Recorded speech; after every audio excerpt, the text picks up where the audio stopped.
नमस्कार और जय श्री राम दोस्तों। ट्रंप के कहने पे ट्रंप के फेवरेट मार्शल ने पूरे पाकिस्तान ऑक्युपाइड जम्मू एंड कश्मीर में कहर ढा के रखा हुआ है दोस्तों। अपने ही लोगों को गोलियों से भुना जा रहा है वहां पे।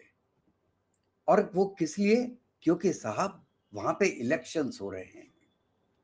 और इलेक्शंस में आपको थोड़ा मैं बता दूं कि 27 तारीख को पहला फेज कंप्लीट हुआ है और वो हुआ है मीरपुर एरिया में।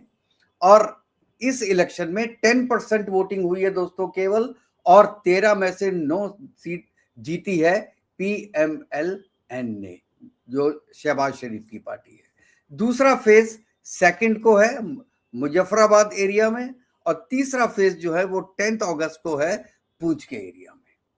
तो ये तो हो गया इलेक्शंस की बात। अब दोस्तों एक बात आप सुनिए कि कहते हैं कि ये आजाद कश्मीर है। आजाद कश्मीर का पाकिस्तान से कोई लेना देना नहीं है, ठीक है ना। केवल फाइनेंस होगा, डिफेंस होगा, ये कॉमन है, बाकी आपकी अपनी गवर्नमेंट है। तो जब कश्मीर में अपनी उनकी खुद की गवर्नमेंट है तो वहां पे पीपल्स पार्टी क्या कर रही है, PTI क्या कर रही है, और ये जो शहबाज शरीफ की पार्टी है PPLN, वो क्या कर रही है वहां पे? पार्टीज तो वही हैं जो पाकिस्तान में राज कर रही हैं, वो कश्मीर में राज कर रही हैं। एनीवेज, अब मैं आपको एक चीज बताता हूं कि वहां पे एक दिन के अंदर ही 41 मर्डर्स किए हैं पाकिस्तान की आर्मी ने। इसके कई वीडियो सोशल मीडिया पे हैं, लेकिन वो मैं आपको दिखा नहीं रहा हूं। मैं आपको कुछ और वीडियोस लाया हूं दिखाने के लिए। सबसे पहले सनाउल्लाह, जो पहले उनका होम मिनिस्टर था, उसने एक इंटरव्यू में बोला है कि वहां पे JNK में, मतलब POJK में, ये जितने भी टेररिस्ट टाइप के लोग हैं, इनको हमने बनाया था हिंदुस्तान में आतंकवादी गतिविधियां कराने के लिए। पहले ये सुनिए, उसके बाद मैं बताता हूं कि उनके डिफेंस मिनिस्टर ख्वाजा आसिफ वो क्या बोलते हैं। तो पहले इनकी बात सुनते हैं दोस्तों। वज़ीर आज़म के मुशीर और नून लीग के सीनियर रहनुमा राना सनाउल्लाह ने आज़ाद कश्मीर के मौजूदा हालात से मुताल्लिक जियो न्यूज़ के प्रोग्राम कैपिटल टॉक में बात करते हुए कह दिया है कि जिस तरह से हमने मुजाहिदीन को ट्रेन किया था और लड़ने के लिए भेजा था और वो आज तक हमारे गले पड़े हुए हैं, ये भी कुछ ऐसे ही लोग हैं और उन तंजीमों के लोग वहाँ इकट्ठे हैं। ये वहाँ पे वही लोग हैं जिनको जिस तरह से कभी हमने ये मुजाहिदीन को ट्रेन किया था और भेजा था कि जाओ लड़ो, और उसके बाद वो आज तक हमारे गले पड़े हुए हैं। ये भी कुछ ऐसे ही लोग हैं और उन तंजीमों के लोग वहाँ पे इकट्ठे हैं और उनके पास असला है, और वो वहाँ पे कोई सियासी मुतालबा नहीं है, कोई उनका पब्लिक वेलफेयर का मामला नहीं है। वो लोगों को शील्ड बना के तो वहाँ पे जो है ये खेल खेलना चाहते हैं, और बिल्कुल उनके खिलाफ अगर लॉ एनफोर्सिंग एजेंसीज ने वहाँ पे एक्शन लिया है या एक्शन लेगी, तो इसके अलावा वो वहाँ पे कोई और कानून नाफिज करने के लिए रास्ता नहीं है। अब ये देखिए कि इनके डिफेंस मिनिस्टर क्या बोलते हैं। मैं आज ऐसा आदमी मेरे खिलाफ कोई बोलता है तो मोस्ट वेलकम। मुझे इस चीज़ से ना गूगर्स है ना मैं कमेंट करना चाहता। सर, जो फोर्सेस पे हमले कर रहे हैं लोग, फोर्सेस के नौजवानों को शहीद कर रहे हैं, क्या उनके साथ डायलॉग होगा या नहीं जी, मेरा नहीं ख्याल कोई डायलॉग होगा। जो जिस तरह मैं फिर दोबारा कहूँगा कि मैं इनको हिंदुस्तान के साथ जो है ना, इन लोगों को ब्रैकेट करता हूँ, उसी ज़ुमरे में इनको शुमार करता हूँ जिसमें हम हिंदुस्तान को दुश्मनों की सफ़ में देखते हैं। ये लोग भी पाकिस्तान दुश्मन हैं। Thank you. महरंग बलोच, आपको पता होगा कि ये बलूचिस्तान से हैं और आज जेल में है, क्योंकि ये पूछने गई थी आर्मी से कि हमारा भाई कहाँ है, हमारा बाप कहाँ है, और जितने भी मिसिंग पर्सन्स हैं बलूचिस्तान के, उनके बारे में जानकारी लेने गई थी। जेल में बंद कर दिया भाई साहब, और अब वो निकलेगी इमरान खान के साथ ही। मतलब तो उसका द एंड हो चुका है, और उसको सजा भी हो गई है। करीब 20 या 25 साल की उसको सजा भी हो गई है। आर्मी कोर्ट ने सजा दे दी, तो मतलब ये अब जिंदगी में वो बाहर नहीं आ सकती। उसने पहले ही बता दिया था। क्या बताया था, ये सुनिए। ना कश्मीर के लिए बात करते हैं, मैं कश्मीरियों से भी कहती हूँ कि पाकिस्तान आपका कोई हमनामा नहीं है। अगर पाकिस्तान हम बलोचों की नस्ल खुशी कर रहा था, वो किसी भी मजलूम के जो हक की बात करता है वो भी जस्टिफाइबल नहीं है। उसने आज तक प्रैक्टिकली तौर पर कुछ भी ऐसा नहीं किया जिससे जो है ना ये मजलूम लोगों की नस्ल खुशी को रोका जा सके। खबरें आ रही हैं पिछले 24 घंटों में तकरीबन 25 से 30 नौजवान अपनी जान की बाजी हार चुके हैं। क़यामत सुगरा ढाई गई है कश्मीर के अंदर हमारे जर्नैलों की तरफ से। हमारा कश्मीर लहूलुहान है। हमारे जर्नैल हमारे कश्मीरी नौजवानों का कत्लेआम कर रहे हैं, उन पे गोलियां चला रहे हैं, उनकी जानें ले रहे हैं, दर्जनों जख्मी कर दी। ये छतों पे चढ़े हुए जो वर्दियों वाले आपको नज़र आ रहे हैं, ये शेल बरसा रहे हैं, गोलियां बरसा रहे हैं कश्मीरी नहत्ते नौजवानों के ऊपर। इस वक्त बंदूक का मुकाबला नहत्ते शहरियों के साथ है। इस वक्त जर्नैलों का मुकाबला नहत्ते शहरियों के साथ है। जर्नैलों ने 78 साल में कभी नहीं शर्माए आवाम के ऊपर गोली चलाने में। वो आवाम जिनके टैक्स के पैसों के ऊपर इनके घर के चूल्हे चलते हैं, वो आवाम जिसके टैक्स के पैसों के ऊपर इनके वीगो डाले चलते हैं, इनके टैंक एयरक्राफ्ट चलते हैं, इनके प्राइवेट जेट चलते हैं, इनकी बीवियों के मेकअप तक चलते हैं आवाम के टैक्स के पैसों के ऊपर, इनके बच्चों की तालीम, इनके बच्चों के खर्चे आवाम के टैक्स के ऊपर चलते हैं। आज उसी आवाम के ऊपर ये गोलियां बरसा रहे हैं। इन लोगों ने बलूचिस्तान को मारा, इन लोगों ने KPK को मारा, इन लोगों ने डी चौक में पाकिस्तान तहरीक इंसाफ को मारा, इन लोगों ने मुरीद के में CLP वालों को मारा, इन लोगों ने मॉडल टाउन वालों को मारा, इन लोगों ने हर किसी को मारा है यार। इन लोगों ने किसी को नहीं बख्शा। इन लोगों ने पाकिस्तान का हर इदारा बर्बाद किया, पाकिस्तान की तमाम अदालतें बर्बाद की, पाकिस्तान की मैशत बर्बाद की।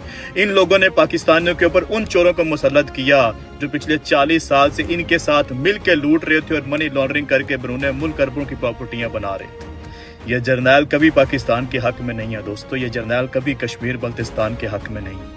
इन जर्नैलों ने 78 साल से गद्दारी की है पाकिस्तान के साथ। इन्होंने 75 साल से 78 साल से मारा है हमारे मासूम नहत्ते शहरियों को। इस वक्त बंदूक का मुकाबला नहत्ते कश्मीरियों के साथ हो रहा है, याद रखना। अभी तक कश्मीरियों ने आगे से गोली नहीं चलाई, अभी तक वो लाशें उठा रहे हैं, सीने पे गोलियां खा रहे हैं।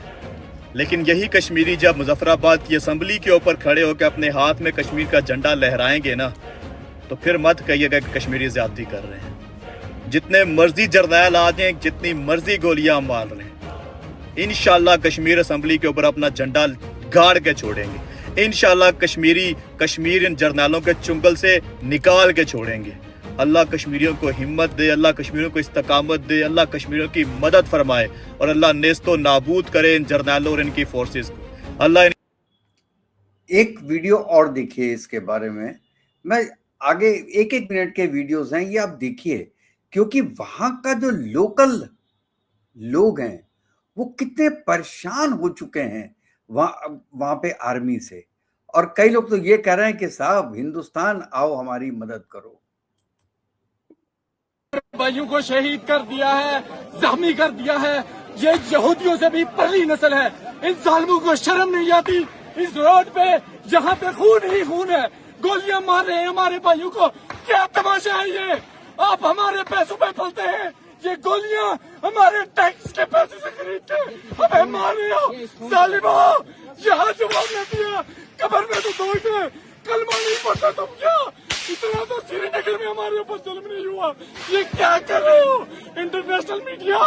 भाई सारी दुनिया, ह्यूमन राइट ऑर्गेनाइजेशन, कहाँ मर गए आप सब लोग? कहाँ मर गए? कहाँ मर गए? आ जाए, आ जाए, अभी वक्त है, आ जाए, आ जाए, आ जाए, हमें मार रहे हैं ये जालिम हमें मार रहे। सबसे बड़ी गद्दार है, दुश्मन है और दहशतगर्द है। उन्होंने पिछले 75 साल से ठेका लिया हुआ है कि लोगों को दहशतगर्दी का सर्टिफिकेट दें। इसकी शुरुआत उन्होंने सबसे पहले बंगालियों से करी कि उनको दहशतगर्द करार दिया, जिसकी वजह से मुल्क के 2 टुकड़े हो गए। उसके बाद उन्होंने मुहाजिरों को दहशतगर्द करार देकर 30। ये सुनिए, पूरी आर्मी की हिस्ट्री बता रही है ये लेडी। कितने मन से दुखी हैं ये लोग, लेकिन हम लोग यहाँ पे हिंदुस्तान में रह के क्या कर सकते हैं? केवल इनके दर्द के साथ अपना दर्द शो कर सकते हैं, और क्या कर सकते हैं यहाँ से। साल तक कराची को आग में झोंक दिया, फिर बलोचियों को दहशतगर्द करार दिया और अभी तक बलूचिस्तान की हालत देख लें कि वहां पे चल क्या रहा है। उसके बाद वो पख्तूनों के पीछे गए, उनको दहशतगर्द कहा और फिर पख्तूनों के साथ कैसी दुश्मनी दिखाई वो भी देख लें। और फिर तो उन्होंने हद ही कर दी कि मुल्क की सबसे बड़ी प्योरली डेमोक्रेटिक प्रोसेस बिलीव करने वाली पॉलिटिकल पार्टी को दहशतगर्द करार दिया और फिर उस पार्टी के सपोर्टर्स के साथ क्या किया, उस पार्टी के लीडर के साथ क्या कर रहे हैं वो भी सबको दिख रहा है। और अब तो हालात और मजीद बुरे से बुरे होते जा रहे हैं कि इस नापाक फौज ने आजाद कश्मीर की एक जॉइंट अवामी एक्शन कमेटी जो कि एक सोशो पॉलिटिकल ग्रुप है उनको अब कालादम करार दे दिया है। और बेगैरत के बच्चों, फौजी शैतानों, तुम लोग होते कौन हो लोगों के ऊपर दहशतगर्दी के फतवे बांटने वाले? तुमने क्या आवाम को पागल समझा हुआ है कि अपने मीडिया और सोशल मीडिया के टाउट्स के थ्रू जो झूठा प्रोपेगेंडा फैलाओगे तो लोग उस पर बेवकूफ बनते जाएंगे? इन दहशतगर्द फौजियों का तरीका वारदात ही ये है, बास लोगों को चुप कराने के लिए डराते हैं, धमकाते हैं, तशद्दुद करते हैं, कत्ल कर देते हैं, बास को खरीद लेते हैं और बहुत बड़ी तादाद में लोगों को जाहिल रखते हैं। उसके लिए उन्होंने ये मुल्ले हायर किए हुए जिनको ये खरीदते हैं और वो मुनाफिक मुल्ले बिकते हैं और लोगों को बस दाढ़ी, पर्दे और इस किस्म की बेवकूफियों में लगाए रखते हैं और इसी किस्म की जाहिल प्रोडक्ट्स बहुत बड़ी तादाद में पैदा करते रहते हैं जो कि कर भी चुके हैं। तो अब भी जो लोग फौज को अपना मुहाफिज समझते हैं तो खुदा के वास्ते अपनी नींद से बेदार हो जाइए, थोड़ी अकल का इस्तेमाल करिए। कब तक इस शैतानी नापाक दहशतगर्द। मैं वकारज भट्टी जम्मू। ये लास्ट क्लिप है, ये आप देखिएगा कि इनका भी फ्रस्ट्रेशन शो होता है इसमें। कश्मीर से नगर अवामी तहरीक का प्रेसिडेंट। मैं अभी सफर में था लेकिन मीरपुर में शरेआम कत्लेआम किया गया, शरेआम गोलियां चलाई गई। मीरपुर, कश्मीर, रावलाकोट, हर जगह रात से लेकर अभी दिन तक, मीरपुर से रावलाकोट तक, रावलाकोटली तक, मुजफ्फराबाद तक, हर जगह पाकिस्तानी सरकार खून से सड़कों को लाल कर रही है। और ख्वाजा आसफ, मेरी बात सुन, तुमने अभी जो कहा है, जो तुम्हारी वीडियो वायरल हो रही है कि हम इनको हिंदुस्तानी मानते हैं, ये जो मैंने सबसे पहले वीडियो दिखाई थी ये उसके बारे में बात कर रहे हैं। इसलिए हम इनको मारेंगे, इनके साथ कोई बातचीत नहीं करेंगे। अगर तुम्हारी औकात है ना, कच्चे वाले 2 पैसे के इंसान, थर्ड क्लास इंसान, ख्वाजा आसफ सुन, स्टूपिड इंसान, अगर तुम्हारी औकात है ना, तुमने अपनी माँ का दूध पिया है, तुम अपनी माँ के जने हो, तुम सारे पीएमएनएल वाले, तो आओ लड़ो हिंदुस्तान के साथ, दिखाओ अपनी औकात। तुम्हारा कच्चा भी ना गिर गया तो तब बताना मुझे। हिंदुस्तान की फौज से लड़ने की औकात तो नहीं है। नहाते कश्मीरियों को मीरपुर, रावलाकोट के अंदर मार कर कहते हो हम हिंदुस्तानियों को मार रहे हैं। नहाते लोगों को मारोगे वो भी। लानत हो तुम्हारे जैसे इंसानों के ऊपर, लानत हो ख्वाजा आसफ तेरी सोच पे, लानत हो ख्वाजा आसफ तेरी जिंदगी पे, लानत हो ख्वाजा आसफ तेरे पूरे पूर्वजों पे, तेरे तुझे पैदा करने वालों पे ख्वाजा आसफ, मरियम नवाज तुम पे लानत, नवाज शरीफ तुम पे लानत, लानत हो तुम सब पे। मतलब इस तरीके की बकवास, मतलब 30-40 लोग शहीद अभी तक हो चुके हैं, सैकड़ों लोग जख्मी हो चुके हैं मीरपुर, रावलाकोट के अंदर, और लानत हो तेरी जिंदगी को। तू कहता है कि हम इन सबको हिंदुस्तानी मानते हैं। अगर तेरी औकात है ना। भाई साहब, एक तो यह है कि इनको हिंदुस्तानी मत मानो क्योंकि ये हिंदुस्तानी नहीं है। इंडिया में जितनी भी दहशतगर्दी हुई है वो भाई साहब हुई तो पीओजेके से ही है ना। जितने शिविर हैं, चाहे वो पंजाबियों के ही शिविर हों, लेकिन हैं तो पीओजेके में ही ना। सपोर्ट तो लोकल पब्लिक का ही था ना। लेकिन जब आज लोकल पब्लिक पे पाकिस्तानी फौज कह जा रही है तो याद आ रहा है हिंदुस्तान। हिंदुस्तान अगर पहले याद आ गया होता तो आज तुम्हारी ये नौबत ही नहीं आती। और जैसे हमारे डिफेंस मिनिस्टर ने पहले ही कहा था कि कश्मीर जो पीओजेके है वो इंडिया में मिलेगा, लेकिन वो अपने आप मिलेगा। हमको अटैक करने की जरूरत नहीं है, वो खुद हमारे पास आएंगे और हमसे मिलेंगे। और दोस्तों, सिचुएशन यही बन रही है क्योंकि जब लोकल पब्लिक आर्मी के अगेंस्ट हो जाए या जो भी राज कर रहा है उसके अगेंस्ट में हो जाए तो फिर बहुत दिनों तक ये चीज चलती नहीं है। और यही जो देखा आपने बांग्लादेश में देखा, और इवन बलूचिस्तान में कुछ ऐसी ही सिचुएशन है कि 80% बलूचिस्तान में और खैबर पख्तूनख्वा में जो कि पीओजे का एक हिस्सा है, उसमें रात को 7 बजे के बाद आर्मी और पुलिस एंटर नहीं कर सकती है। वो निकलते हैं तो कन्वॉय से निकलते हैं, कन्वॉय के साथ निकलते हैं, जैसे पहले इंडिया के कश्मीर में हुआ करता था कि रात को 7 बजे लोग निकलते नहीं थे। और आज की सिचुएशन देखिए और पाकिस्तान की सिचुएशन देखिए। ये केवल इसलिए हुआ है क्योंकि इंडिया की गवर्नमेंट, चाहे कोई भी रही हो, उन्होंने किसी भी हद तक वहां की जो जनरल पब्लिक है उनको नुकसान नहीं पहुंचाया, उनको करीब AK-47 से नहीं मारा, केवल टेररिस्टों को मारा है। स्ट्राइक होती थी वहां पे, महीनों महीनों भर तक स्कूल कॉलेजेस नहीं चलते थे, लेकिन कभी भी गन का प्रयोग नहीं किया गया। लोग हल्के हल्के हल्के गवर्नमेंट से जुड़ते रहे कि यार ये तो ठीक लोग हैं, हमको धर्म के ऊपर जाके सोचना चाहिए, यहाँ पे केवल इस्लाम का राज ना हो यार, वो छोड़ो। अब देखो कि इंडिया क्या है, और अब सिचुएशन ऐसी हो गई है कि पाकिस्तान ऑक्युपाइड कश्मीर में जो सिचुएशन है उसको देख के आज इंडियन कश्मीरी कहता है कि अल्लाह भगवान आपने हमें बचा लिया। बहुत ही अच्छा हुआ कि हमारे दादा या परदादा हिंदुस्तान छोड़ के, कश्मीर छोड़ के इंडियन पाकिस्तानी ऑक्युपाइड कश्मीर में नहीं गए थे, जिसको सो कॉल्ड वो कहते हैं आजाद कश्मीर। यार आजाद किस बात का है, इस पे हम कभी और चर्चा करेंगे। चलिए पहले पूरा वीडियो देख लेते हैं। तू एक बाप की औलाद है, तेरी मरियम एक बाप की औलाद है, तेरा नवाज शरीफ चोर डकैत एक बाप की औलाद है, तो आओ लड़ो हिंदुस्तान से, लड़ो हिंदुस्तान की फौज से, लड़ो रावलाकोट के पुंछ बॉर्डर पे, लड़ो उड़ी के बॉर्डर पे, लड़ो पंजाब की बॉर्डर पे। दम दिखाता हूं ना। अगर तुम्हारी यही औकात है, ये कभी तुम न्यूक्लियर की वेपन की धमकी हिंदुस्तान को देते हो, कभी कश्मीरियों को मार के हिंदुस्तान से बदला लेने की कोशिश करते हो। तुम्हारी इस औकात की वजह से हिंदुस्तान ने कराची और लाहौर के अंदर मिसाइल जाके मारे हैं। इसी औकात के थे तुम लोग। तुम्हें पता नहीं है कि तुमने अपने लोग कराची और लाहौर के अंदर मिसाइल तुम्हारे गिरे हैं। जो हिंदुस्तान ने टारगेट किया था वो टारगेट जाकर हिट हुआ। तुमने क्या किया? कौन सी मिसाइल तेरी दिल्ली में गिरी? कौन सी तुम्हारी महाराष्ट्र में गिरी? कौन सी तुम्हारी बम्बे में गिरी? कौन सी तुम्हारी पंजाब में गिरी? कौन सी तुम्हारी जम्मू कश्मीर में गिरी? तुमने पाकिस्तानी अवाम को झूठ बोला आज दिन तक। हराम खोरो। मीरपुर और रावलाकोट के अंदर शहीद करके हमारे लोगों को तुम कहते हो कि हिंदुस्तानी है, हम इनको मारेंगे। लानत तो तुम्हारी सोच पे ख्वाजा आसफ, लानत तो तुम्हारे पैदा करने वालों पे ख्वाजा आसफ, तुम्हारी मरियम पे लानत, तुम्हारे नवाज शरीफ पे लानत। दोस्तों, जो वीडियो मैंने देखी है बहुत दुखद है, बहुत तकलीफ दे रही है।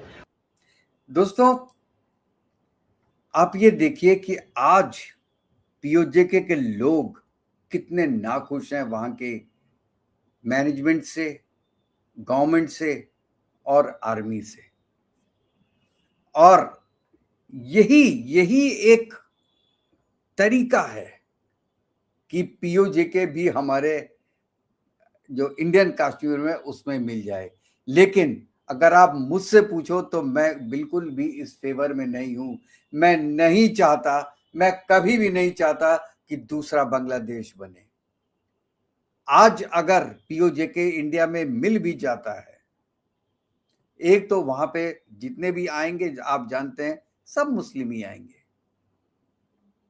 और उसमें भी आएंगे पंजाबी, जो पंजाब के, जो पाकिस्तानी पंजाब के पंजाबी हैं वो आएंगे, जिनका अपना धर्म ग्रम कुछ नहीं है।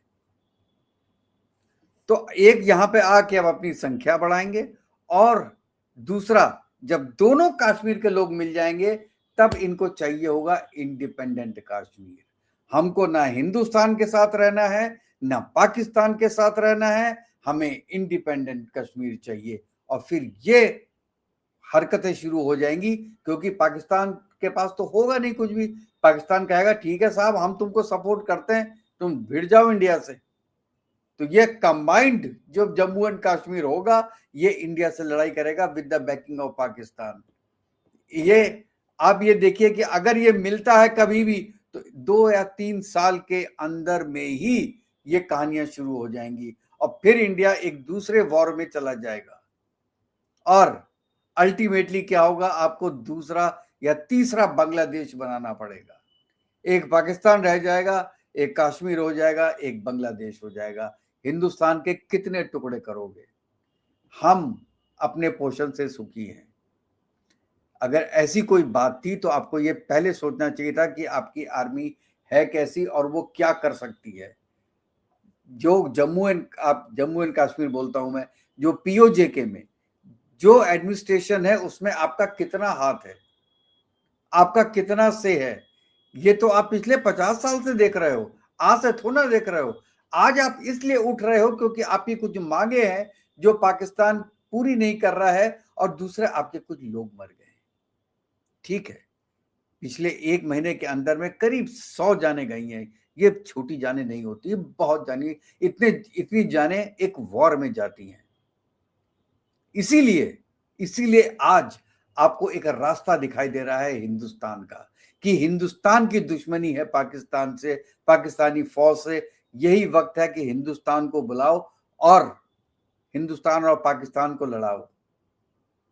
हिंदुस्तान भी इतना बेवकूफ नहीं है, ना ही हमारे जो ऊपर बैठे हुए हैं लोग वो इतने बेवकूफ हैं कि वो ऐसी बात सुनेंगे। लेकिन हाँ, हमारी सहानुभूति पूरी आपके साथ है और आप ये मामला ले जाइए, यूएन में ले जाइए और अपने ट्रंप अंकल को बोलिए कि आपका जो ये जनरल है, जिसको आप अवार्ड देते घूम रहे हैं, जिसको आप साथ में लंच और डिनर करवाते हैं, जिसको अपना फेवरेट जनरल बोलते हैं, वो केवल आपके कारण, आपकी शय के कारण उसने ये हालत किया हुआ है पूरे पाकिस्तान का। और साथ में तो छोड़ो, आपका न्यूक्लियर एसेट्स का चाबी भी अपने पास रख ली। मतलब पूरे पाकिस्तान का एक छत्र अधिकार अब किसके पास है? आसिम मुनीर के पास। और ये जो कृपा है वो डोनाल्ड ट्रंप की है। पूरी दुनिया में अगर कुछ हुआ तो पूरी दुनिया डोनाल्ड ट्रंप को भूलेगी नहीं, उसके इस एक्शन के कारण।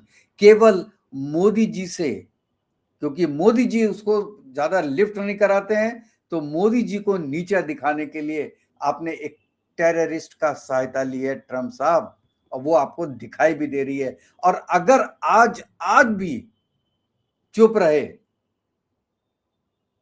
तो आपका भगवान मालिक ही है। दोस्तों, आप इसके बारे में क्या सोचते हैं? अपनी राय मुझे जरूर दीजिएगा। नेक्स्ट वीडियो में मिलते हैं, तब तक के लिए जय हिंद, जय भारत, वंदे मातरम। खुश रहिएगा, स्वस्थ रहिएगा दोस्तों।